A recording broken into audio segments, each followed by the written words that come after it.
Welcome to the Deep Three podcast. I am your host. Yeah, that's right. What do you want to say? My name? Say my name, Kevin. That's what I thought. That's what I thought. Just kidding. It's a little aggressive. It's hump day. We getting through this. I'm your host, the one only, the Swami Sam N himself, with, of course, the one and only KOB. What is good, my guy?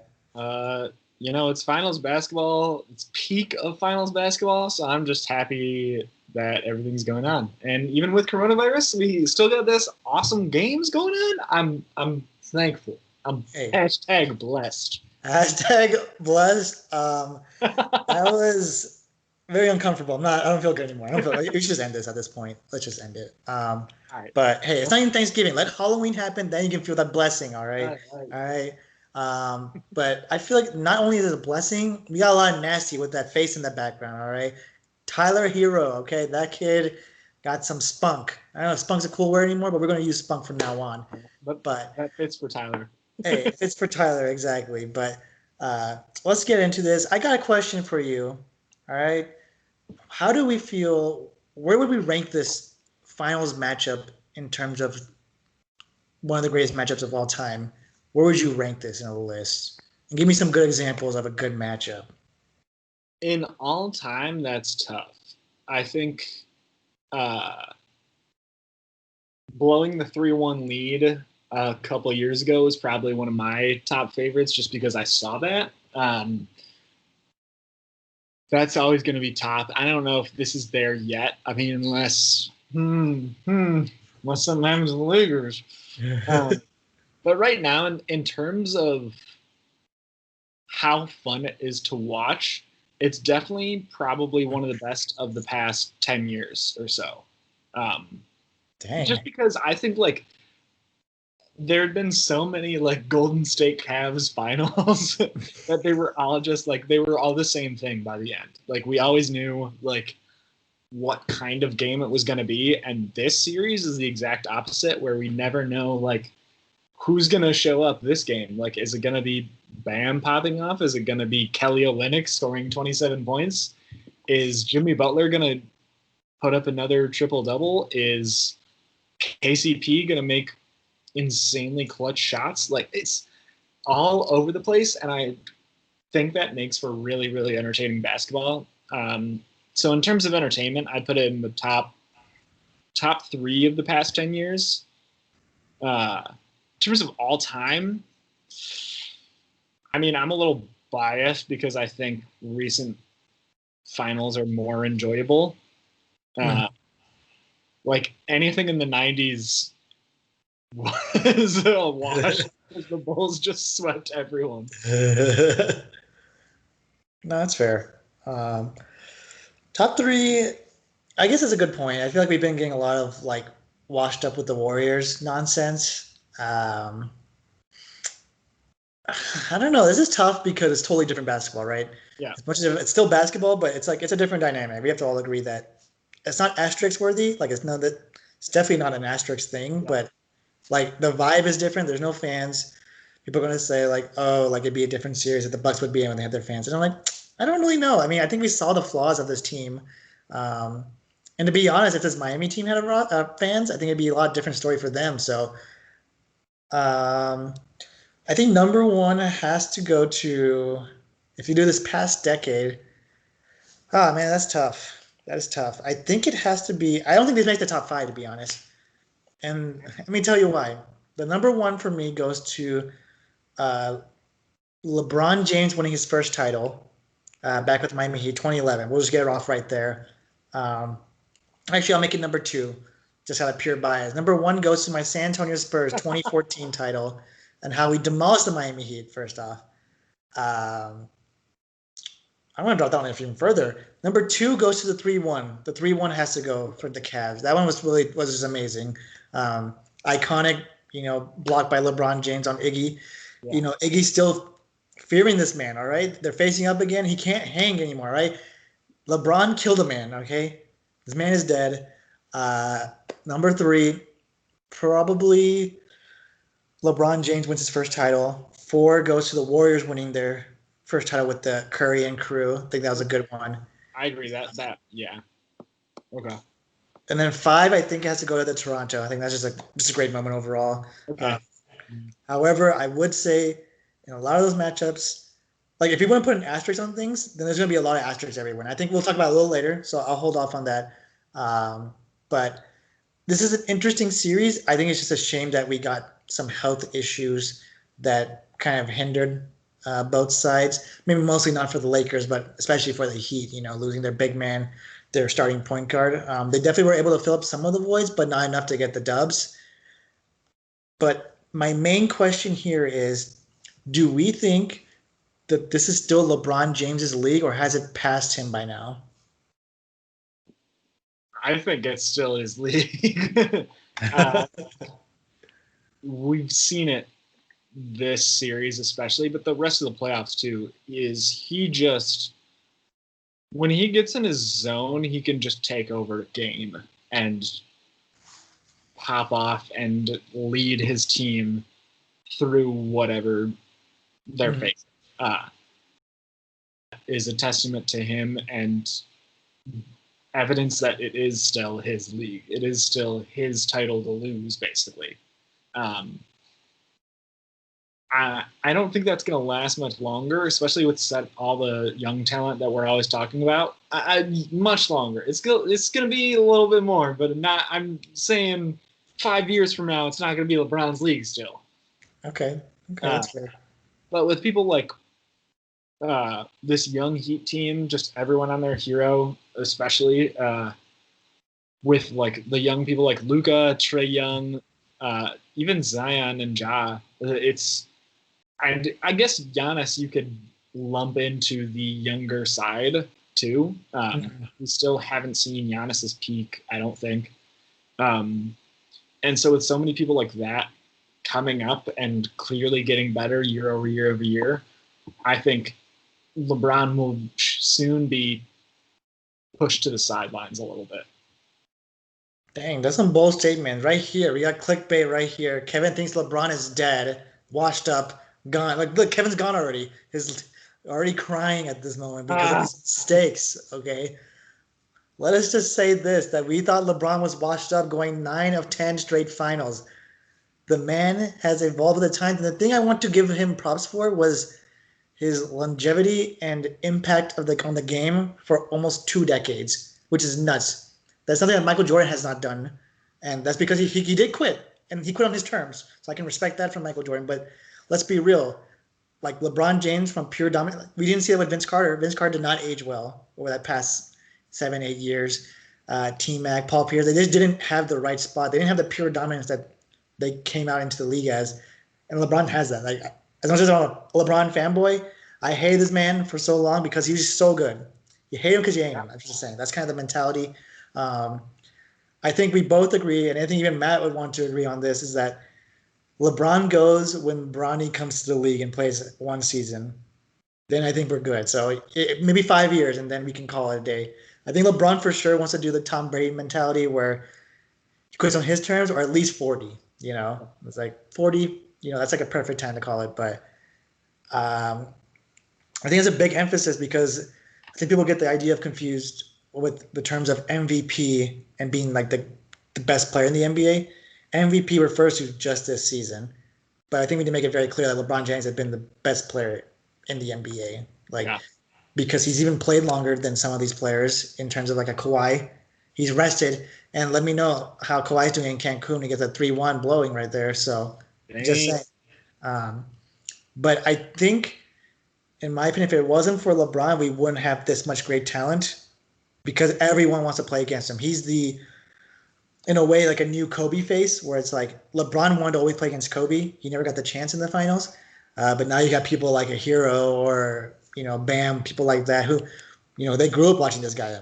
They're basically our age. We grew up watching this guy play his whole career. So we'll just have to see how it goes on moving forward. But it's going to be interesting and exciting for the next few years, just in terms of the amount of young talent that we got coming into the league, which is what I was very concerned just in terms of what happens when LeBron's gone. But I guess it's the same thing as what happens when Kobe was gone. We had LeBron, we had Giannis, we had these new guys coming in, filling up the space. So with that, let's get into it, all right? the NBA Finals. Believe when we last talked, it had not just started, but we knew who was going to be in the Miami Heat and Los Angeles Lakers. And as of right now, it's not looking that pretty. Very close games, and for some of them, but it's a 3-1 lead for the Los Angeles Lakers right now. They snuck away, and by snuck away, I mean they blew out Game One. Bam Adebayo did get injured halfway through the game. He had a bad neck injury and shoulder injury, and Dragic had a injury as well, the torus plantar fasciitis. It was a non-contact injury, so those are even worse to handle. I have seen some videos of him getting some work in, but to be honest, I hope he doesn't play, just because we saw KD what happened, and KD's dead too. So KD, we don't want you on your podcast. We have a podcast before Kevin Durant. Think about that, ladies and gentlemen. We have a podcast before Kevin Durant. We're already more popular than Kevin Durant at that point. That's just how it works at this point. So entering Game 2 was also maybe not blow up. It was a 10-point win by the Lakers. No Bam, no Dragic. So a lot of the weight was onto Jimmy Butler to guide this really young team at this point to do something crazy to beat this Los Angeles Lakers team. The players that we saw step up, Tyler Hero, of course, playing some real hero ball. Ugly man Kelly Olynyk shouldn't have a job just because how ugly he is. He's in a race for Aaron Gordon right now, that position. But Game 3, Jimmy Butler, okay, that man, as we know, fellow Marquette, I was going to say grad, but he didn't graduate there, but fellow Marquette man popped off 40 points, 11 rebounds, 13 assists, 2 steals, 2 blocks, all right? That is nuts for this man. And this is without Goran Dragic, without Bam Adebayo, somehow utilizing this team to its greatest potential. Because this Miami Heat team never played with more than 7 or 8 players this series, and they played with 10. And what do you have to say about the series so far? Like, what goes through your head when you see this matchup, even though we have the couple of injuries here and there? I mean, the first 2 games were a little sad, especially Game 2 after Bam and Dragic got injured. I think I speak for a lot of people when we were like, okay, well, this could be a sweep. Oh, well, maybe we'll get a better finals matchup next year, blah, blah, blah. But now Game 3 and 4 were really, really intense, especially Game 3. Like you said, Jimmy Butler went off. I mean, he was a machine. He was literally he was doing everything. He was posting up LeBron like it was nothing, and he was defending LeBron. He was defending everyone there. It was awesome to see, and even like you said, they just rotated in guys that haven't gotten much playing time that weren't doing bad. Kelly Olynyk specifically, but even like Myers Leonard wasn't terrible. Jay Crowder was doing pretty well, at least for what they were supposed to be doing. And they just worked really well and got under LeBron's skin really quickly and really easily, which helped them a lot. And even Game 4 was wasn't as close, but it was still close the entire time. There were still lead changes the whole game. I don't know. I have been surprised at the most recent games on how intense of a finals battle it actually is. No, for sure. And I think the interesting adjustment, which is in a way they should have done it right from the get-go, but they had to do it for sure because the Miami Heat got, they had no answers when it came to Anthony Davis, right? We saw that in Game 2 just because there's no one to guard him. There's no way to guard him. And what they did was a smart thing going into Game 3 and 4 was, how do you go about matching up with this guy? The best way to do it was for them to go to zone, right? We saw the point differential drop for Anthony Davis by almost 20 points. Like, the man was a minus 26 on the court in Game 3, which is nuts. That's something we don't get. When Anthony Davis only has 5 rebounds, come on, Anthony Davis, you're the biggest man on the court. Like, you gotta be better, especially when you're playing a zone where you have Jay Crowder guarding you. Like, I'm just saying, when you have 7 inches on a guy, like you gotta roast him. Like, you gotta roast him at that point. So I thought that was a very smart move. My favorite play though was Jimmy Butler, I want to say game two, Lakers won that game, but Jimmy Butler playing up on LeBron, doing that finger poke steal, going all the way for a fast break. I don't know if you saw that, but that was just like beautiful, beautiful defense at that point. And that's something we all knew about, Jimmy Butler. Like this whole Miami Heat team is built on the grind mentality, right? Like we could Yeah. care less about other people's opinions. This is why it's a perfect fit for Jimmy Butler to also coincide with like the perfect coach, right? The guy that's able to make changes. Talking to you, Brad Stevens, you didn't do shit. I'm just being honest. Let's be Yeah. real. Um, hashtag fire him right now. But able to utilize a lot of these like random guys, in my opinion. Like to be honest, Jake Hart is not as good as he was before. He's kind of just a body at that point, but he knows how to get shots, get into the right position. Duncan Robinson's been stepping up and filling up the role for scoring standpoint. Obviously, Tyler Hero, Kelly Olynyk, big surprise, of course. 1,000% promise you they would not have played this man if Bam Adebayo was not injured or Goran was injured. But um, what do you think is the success for the Lakers throughout the season? What do you think the Miami Heat have to do in order to succeed through the series? I think I'll start with Miami Heat because I think it's an easy one. And we saw it a little bit in game 3. If you can shut down, or even not even shut down, but limit AD's scoring ability, you're going to have a much, much better chance, whether that's getting him in foul trouble early, which they did, or again, playing zone on him and just limiting the good shots he can take and forcing him to basically try and play bully ball, which he's not good at for some reason. I don't like, at least it seems like that in this series. If they can limit his scoring output, I think that's a big, big win for them. And for the Lakers, I think you gotta force the ball. I think we saw this last game. You gotta force the ball out of Jimmy's hands.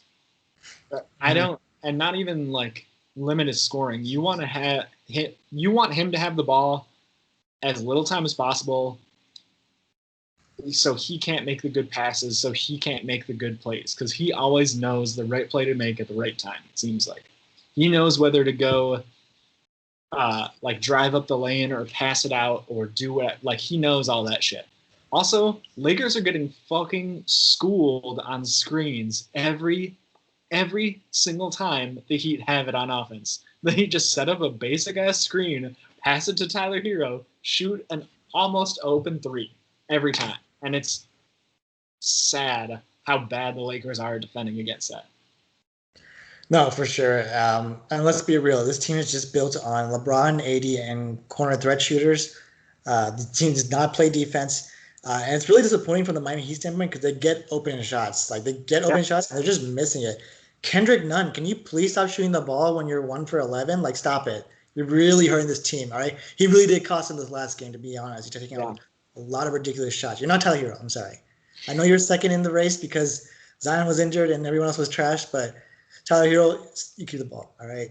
And I just feel like these guys just take a lot of like unnecessary shots in terms of like Tyler Hero is 6 for 18. Like you're taking a lot of shots when you're not making them. Those are possession changing at that point. Yeah. I would like to say that Jimmy Butler has averaged 42 minutes per game this series so far, which is nuts. The last 2 games have been 45 minutes, and that's unreal from his position. The point I want to bring up here is you made very adamant in our group chat that you weren't okay with LeBron walking off game 3 when there was like 0.7 seconds left. What was going through your head there? I just think it's a little baby move. Like he's so into the finals and like hypes up the whole thing and is like, oh, I'm really like in the zone and stuff like that, blah blah blah blah blah, and then acts like a child when he loses and when he knows he's lost. I'm not asking him to go out and shake hands with Jimmy Butler or anything.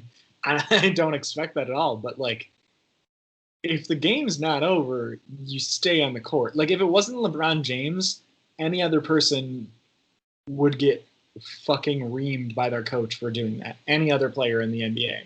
I don't care if you're 38 or Tyler Hero. Like you'd get that's the dumbest shit ever, and because that's LeBron, no one cares because it's LeBron.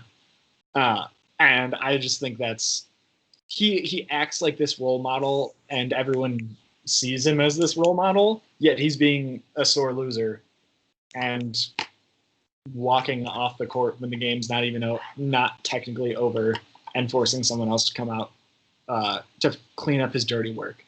I just think it's not a good look for him. Hey, look, man. He came out in Game 4 and he said, "All the Kevins out there, fuck you." Okay, that's what he said. I'm just being honest. Okay, he said that, and he got the win in Game 4. That's true. Look. If it was the game ending, like for a series, totally, yeah, that's like not cool. That's Isaiah Thomas shit, right? That's a Piston shit. I'm just saying when there's 0.7, LeBron's done this before. I just made it very clear. People think it's like something new. LeBron has done this before, and I think it was worse back then because he lost the next game. We did it with the Miami Heat in 2011, and we lost the next game. I just feel like, to be honest, I don't like it when refs, when they know that the game is over and they're like, "Wait, everyone's been on the court for 0.7 seconds." I'm like, come on, guys, come on. It's over. It's over at this point. I gotta defend LeBron. All right, that's just how I gotta do it. You're clearly the LeBron hater now. You betrayed him. You literally just backstabbed him at this point.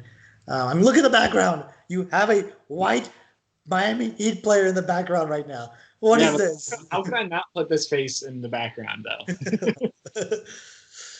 I mean, look, I think it was blown out of proportion, in my opinion. And maybe you're saying it's under proportion because he's LeBron James. Sure, I mean, I think that's true, but I think we have to understand that it's more than just a sport now. It is just entertainment at this point. Yeah. But I mean, I totally agree otherwise. Like, I feel like what does waiting 0.7 seconds more do anything? But hey, man, the guy got the dub in the fourth game. He 3-1 lead. He is known for not losing 3-1 leads, is what I've heard. He's actually done the opposite. But moving on, Game 5. What's going to happen here? What are we feeling here? I don't know. I really want to say the Heat are going to fight back and they're going to pull out another win and bring it to Game 6. I really, really want to believe that. But I think LeBron is tired and wants to end this now. And I think he's going to come out even more than he had in 4 games. I think he's going to come out in Game 5 ready to finish the series and just pop. For sure. And I think I just told you that they're wearing the Mamba jerseys Game 5 on Friday. It's going to be some goosebump worthy. I know like people don't like to say like, "Oh, this is for Kobe," right? Because it's not the right message you want to do just because like they're not related. Obviously they want to do it for Kobe, but it's like it shouldn't be the make or break. But I feel like in a way it kind of is like the true passing of the torch, right? It was nuts. Like it's nuts how it all like kind of happened and everything. But to see the Lakers pull it off, I think it's still historical and important, not just for a Kobe standpoint, but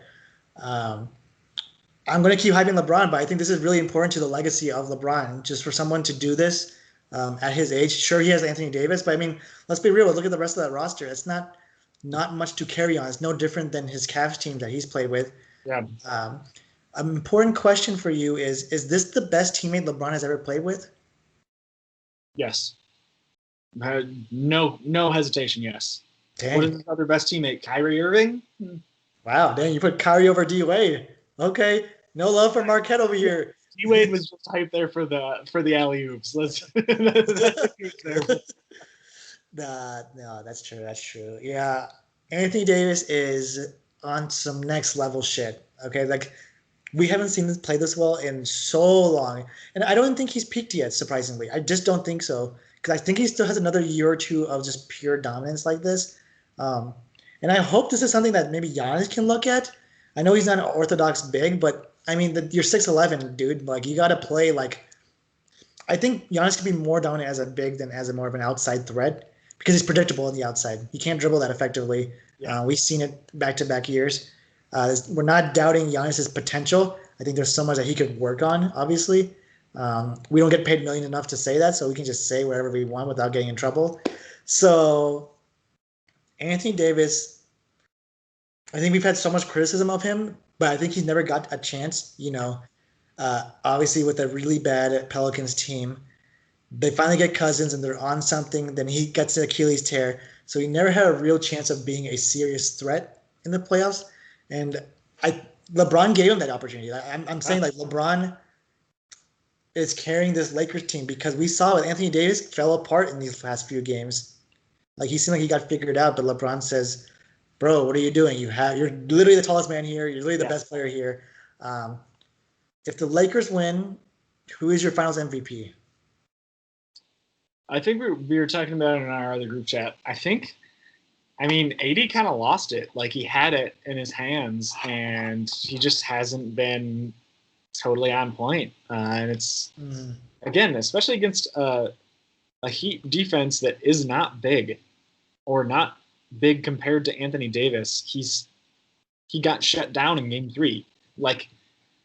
I don't know. That's not a Finals MVP for me. I think if that's the case, who else is going to go to? LeBron. No, exactly. I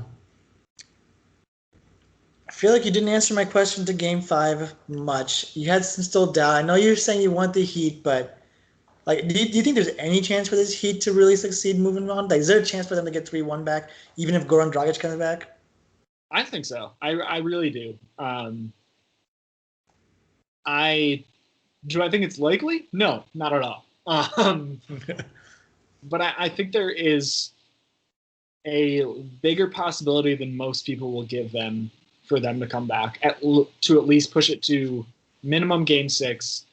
Even again, I would see them pushing it to a Game 7 is very much possible. Would they come back from a 3-1 and win it? I don't think so. I don't think that's possible. Gotcha. Okay. All right. With this all being said, when does this series end? Does Game 5, do we just call in the Grim Reaper and end it for the Heat, or we going to have a real series going on? I am definitely leaning right now towards Game 5 is going to be that Grim Reaper game. If not, if the Heat can get another win out, I think they can push it to a Game 7. I don't think there'll be a Game 6. Or I wait. They just jump from 5 to 7. Okay, I see you. I don't think the Lakers will take it in Game 6 is what I mean. Gotcha. Okay, gotcha. No, that's fair. Yeah. I'm leaning for a Sunday finish for the Lakers. And I just think because these teams just go back and forth with the adjustments, and just with the Lakers being up on 3, they just need that one dub at that point. And I think, to be honest, it's not Frank Vogel making the changes. It's LeBron and AD. LeBron telling AD, like, wake the fuck up. Like, what are you doing? Like, change your hairstyle, bro. That's not working right now. Let's get it. Win this championship. Only parties in LA, all right? That's all you got to happen. With that, I want to do a quick segment just because after the finals, it's going to be a dead point, right? It's basically going to be draft 6 weeks later and then free agency for like a month or so. So I just want to give some interesting trades where we see potential superstars be built from this. Like if we trade away someone, then a player on that team can do much better. So let me shoot this one out. We're going to Utah Jazz, okay? Mm-hmm. Right? We all agree that Rudy Gobert, as much as he played well, he did basically start this virus spread in the NBA. Basically, the backbone of the coronavirus is what we're saying at this point. We are professionals here. The CDC has informed us about this situation. But the Utah Jazz, they're going to dump him, okay? That's the mindset we're going. They want to build with Donovan Mitchell being the takeover ability. So I got 2 options for you, and you tell me if these are yay or nay, or this is the dumbest thing I ever said in my life, all right? So let's do this. Rudy Gobert, Joe Ingles, go to Atlanta, all right? For Clint Capella, DeAndre Hunter, Kevin Huerter, and the number 6 pick in this year's draft. Are you vibing with this? Yeah. If the fucking Atlanta team would actually agree to that, I would, if I was the Jazz, I'd be like, yeah, see you, Rudy. I think that gives them a lot of versatility, which they don't have right now. I don't think, at least. Like they have their duo, and then they have everyone else on their team, and that would kind of give them a little bit more of a fleshed out team, I think. And then also a good pick too would help them a lot. Gotcha. No, that's fair. I think so. You're saying it's an easy trade for Utah, but hesitant on the Atlanta Hawks. Would you agree with that? Yes. Gotcha. I mean, I feel like both sides would agree just because we're in that Trae Young stage where, for some reason, when you're in your third year in the NBA, you have to have the most ultimate team possible. Um, and that's the whole argument with the Atlanta Hawks, where you see Trae Young getting pissed off because his team can't win, and that's because they have a really bad team. Like it's just not well built, bad coaching, and I think someone like a Rudy Gobert having like an actual solid big. And to be honest, we haven't even seen Clint Capella play. Like he played like 5 games and then he got injured again. So seeing Rudy Gobert in Atlanta Hawks jersey will actually, I think it'll be revolutionary. I think that'll be literally wake up Atlanta. I mean, that city's been trashed in every sport. Let's be real. Atlanta Falcons, like, fire your coach. Like, what are we doing here? But I think once you compare to Luka Doncic and how successful he has been, especially with his team, I feel like Trae Young is also getting that. He's getting connected to that like, why is Trae Young not showing up to at that point? So um, that would be interesting to see. The other one, which might hit close to home, Rudy Gobert to the Chicago Bulls for Kobe White, Lauri Markkanen, Thaddeus Young, and the number 4 pick in the draft. Mm-mm. Nope. Nope. Nope for who? Nope for who? So if I was the Bulls, I would not take that. Why is that? I mean, why is that? You guys have no stars. Yeah, but I don't want to give up all of our youngish talents and possible talent for Rudy Gobert. Like I don't. I think I'm undervaluing Rudy Gobert for these trades. Look, Kobe White, as interesting as he is, he's okay. Okay, he's an okay guy. I don't think he has consistency. Maybe he'll change with the Billy D administration. Lauri Markkanen had an absolutely trash year last year. Thaddeus Young washed up.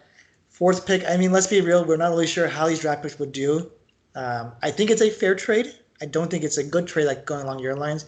I think it might be good in terms of Billy Donovan just because he's not vibing with the rebuild. He wants some like actual ready to go talent, I guess I would say.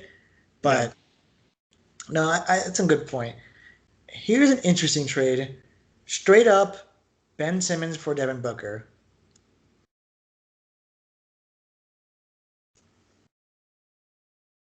Actually, I kind of like that. I think both teams would benefit a little bit.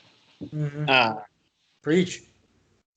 I think the Suns already have a lot of good shooters, and while Devin Booker is a top tier one, I think that would help them a lot.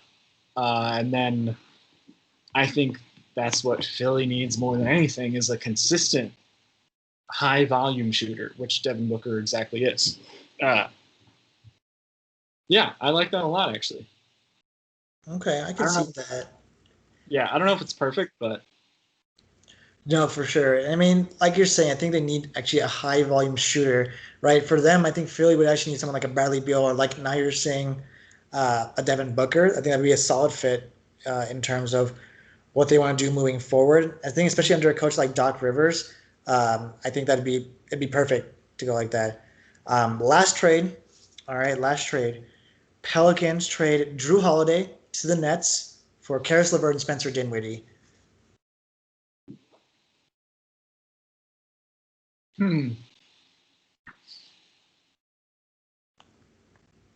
I mean, I think that's not bad.